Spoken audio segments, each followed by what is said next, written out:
Good morning. Chapter is plant photosynthesis. Photosynthesis तो plant में ही होता है वैसे भी, और पढ़ ही रहे हैं पिछले कई दिनों से। इस लेक्चर में बात करेंगे फोटोसिंथेसिस के दो इम्पॉर्टेंट पार्ट की, light reaction and dark reaction.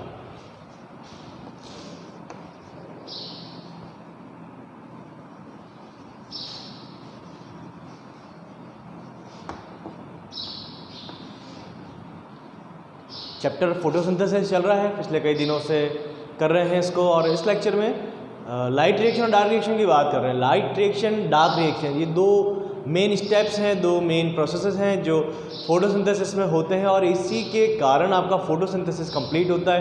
पूरा प्रोसेस अगर करना है तो ये करवाना ही होगा, इसके बिना, without light reaction, dark reaction, photosynthesis है ही नहीं कुछ भी। और फोटोसिंथेसिस कुछ है तो only due to light reaction and dark reaction.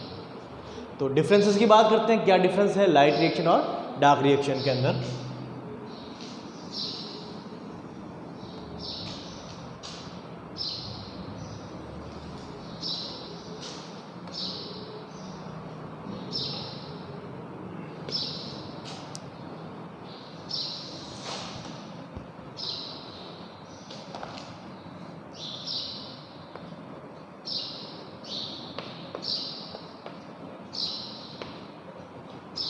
Light reaction and dark reaction. एक रिएक्शन जब पढ़ी थी फोटोसिंथेसिस की रिएक्शन को डिस्कस किया था सबसे पहले। फोटोसिंथेसिस की रिएक्शन क्या थी, जिसमें 6CO2 plus 12H2O and formation हो रहा था C6H12O6 plus 6O2 plus 6H2O का। तो यहाँ पर ये एक रिएक्शन थी फोटोसिंथेसिस की जो डिस्कस की थी। तो यहाँ पर ग्लूकोज का फॉर्मेशन हो रहा है, O2 का फॉर्मेशन हो रहा है। अब इसके अंदर इसी के ये रिएक्शन अगर याद है तो सारा काम इजी हो जाएगा।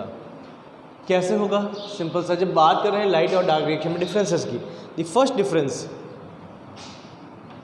This is first phase of photosynthesis. Light reaction is first phase of photosynthesis, while dark reaction is second और लास्ट फेज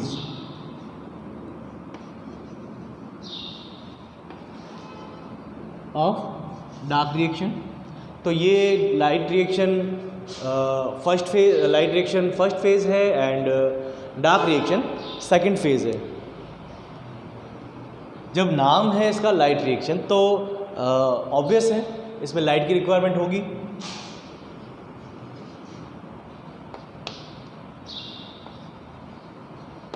यहाँ सनलाइट रिक्वायर होती है, सनलाइट की प्रेजेंस मस्ट है। अगर सनलाइट एब्सेंट है तो उस कंडीशन में नहीं होगी। जैसे मैंने ऊपर जो रिएक्शन लिखी है, यहाँ पर इस एरो के ऊपर जनरली लिखते हैं sunlight and chlorophyll.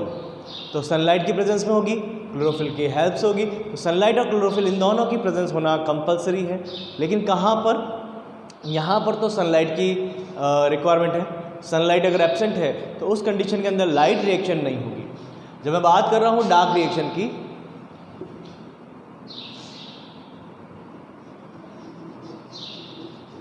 Light does not require, इसका मीनिंग ये है कि लाइट की प्रेजेंस में और एब्सेंस में कहीं पर भी हो सकता है। ये ऐसा नहीं है बिल्कुल भी कि इसको लाइट डार्क में ही करना है, जब लाइट एब्सेंट है तब ये प्रोसेस होगा। ऐसा डार्क रिएक्शन मतलब ये नहीं कि डार्क में होगा। ये डार्क रिएक्शन का मीनिंग ये है कि जब लाइट है तब भी ये हो सकता है, और इन दी एब्सेंस ऑफ लाइट उस कंडीशन में भी ये पॉसिबल है। ऐसा बिल्कुल नहीं है कि लाइट की एब्सेंस में या नहीं होगा या लाइट की प्रेजेंस में नहीं हो रहा है। ठीक है, तो ये सिंपल सा, इसको लाइट रिक्वायर होती है, इसको लाइट की रिक्वायरमेंट नहीं है। लाइट की प्रेजेंस और एब्सेंस दोनों में हो सकता है। होता कहाँ पर है? Third difference, the site of light reaction और डार्क रिएक्शन। इसकी साइट है थाइलेकॉइड,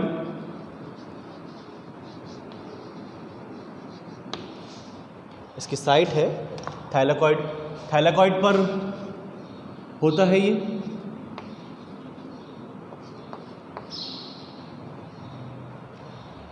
इसकी अगर बात करें डार्क रिएक्शन की, the site of dark reaction is stroma. ये स्ट्रोमा में होता है, डिस्कस किया था, याद करो प्रीवियस लेक्चर, सेकंड लेक्चर में डिस्कस किया था। वहाँ पर ये देखा था, एक स्ट्रक्चर देखा था क्लोरोप्लास्ट का। क्लोरोप्लास्ट के स्ट्रक्चर के अंदर उस स्ट्रक्चर में अंदर की तरफ जो पूरा फील्ड था वो स्ट्रोमा था। उसमें कुछ कॉइन लाइक स्ट्रक्चर थी जिसको थैलेकॉइड कहा था। थैलेकॉइड के ऊपर हो रही है लाइट रिएक्शन और स्ट्रोमा में होती है डार्क रिएक्शन। सिंपल सा, प्रीवियस लेक्चर्स में जब रेस्पिरेशन डिस्कस किया था वहाँ भी कुछ इस तरह से था। उसमें क्रैब साइकिल रन हो रहा था inner membrane of mitochondria. Krebs cycle inner membrane matrix में चल रहा था, ETS चल रहा था इनर मेम्ब्रेन ऑफ माइटोकॉन्ड्रिया पर। तो वहाँ पर भी कुछ इस तरह का प्रोसेस था। वो थोड़ा अलग प्रोसेस है, ये अलग प्रोसेस है। तो वहाँ पर भी यही कंडीशन थी कि एक मैट्रिक्स जो है वो भी काम आ रहा है, यूटिलाइज हो रहा है, इनर मेम्ब्रेन भी यूटिलाइज हो रही है। यहाँ पर इनर मेम्ब्रेन यूटिलाइज नहीं हो रही, बट इसमें थैलेकॉइड्स प्रेजेंट है, वो यूटिलाइज हो रहे हैं और साथ में स्ट्रोमा भी यूटिलाइज हो रहा है। एक साइड स्ट्रोमा है, एक साइड थैलेकॉइड है। तो यहाँ पर थैलेकॉइड पर लाइट रिएक्शन होती है और स्ट्रोमा में डार्क रिएक्शन। जब प्रोसेसिंग की बात करते हैं तो यहाँ पर होता है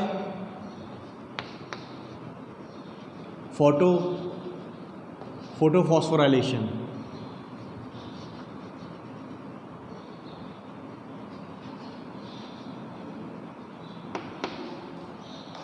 यहाँ होता है फोटोफॉस्फोराइलेशन। यहाँ पर फोटोफॉस्फोराइलेशन तो नहीं होगा, बट यहाँ पर रिडक्शन होगा, रिडक्शन ऑफ CO2। यहाँ CO2 का रिडक्शन होगा। जब बात करें फोटोफॉस्फोराइलेशन की, तो फोटोफॉस्फोराइलेशन 2 टाइप्स का है।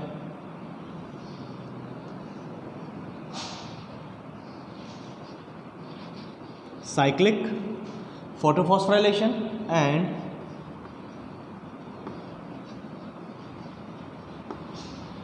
Non cyclic photophosphorylation. तो cyclic photophosphorylation and non cyclic photophosphorylation यहाँ पर आपको मिल जाएगा। नेक्स्ट बात कर रहे हैं इसकी, तो यहाँ पर ऐसा कोई प्रोसेस नहीं है। यहाँ पर दूसरा प्रोसेस है जिसको कहते हैं Calvin cycle, Calvin Benson cycle, C3 cycle. तो आप इसको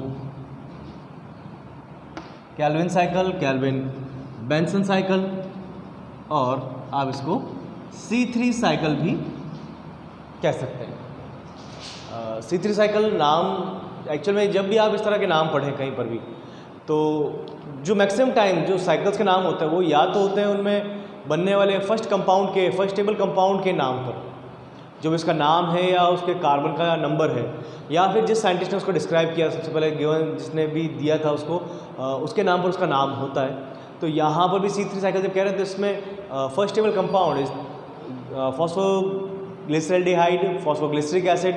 तो फॉस्फोग्लिसरिक एसिड यहाँ पर बनता है 3-फॉस्फोग्लिसरिक एसिड, उससे पहले फॉस्फोग्लिसरिक एसिड बनता है। तो यहाँ पर जो 3 कार्बन वाला कंपाउंड है जिसका फॉर्मेशन यहाँ पर हो रहा है, उसी के नाम पर इसका नाम दिया है। यहाँ पर जब बात करते हैं साइक्लिक और नॉन साइक्लिक की, साइक्लिक के अंदर आपको मिलेगा only PS1 photo system first. Actual में इसमें फोटो सिस्टम्स चलते हैं, एक फोटो सिस्टम फर्स्ट होता है, फोटो सिस्टम सेकंड होता है, डिस्कस करेंगे नेक्स्ट लेक्चर्स के अंदर।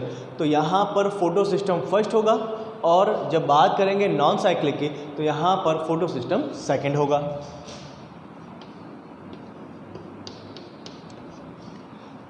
हाँ, ऐसा नहीं है कि फोटो सिस्टम सेकंड ही होगा, ओनली फोटो सिस्टम सेकंड नहीं है, यहाँ पर photo system second and photo system first.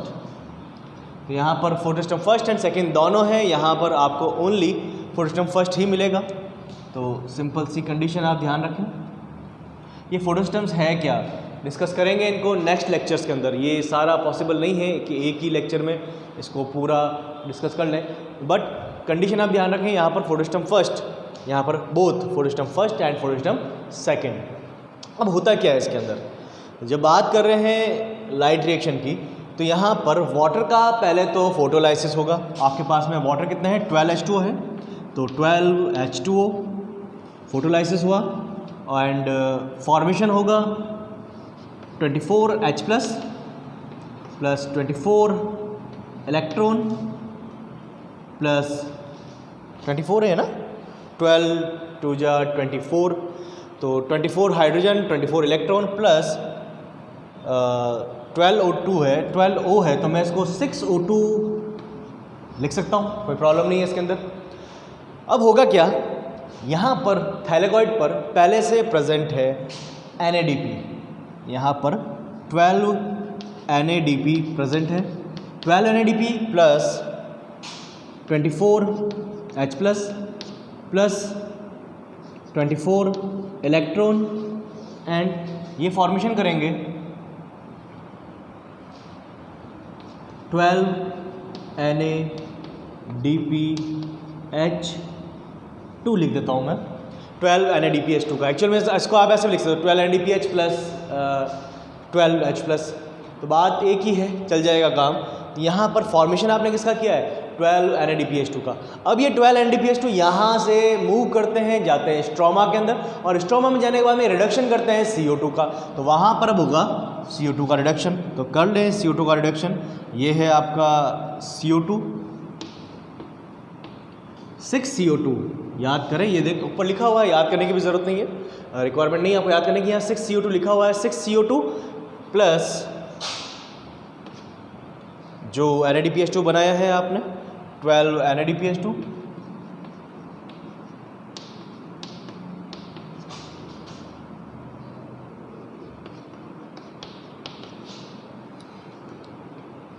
And formation हो जाएगा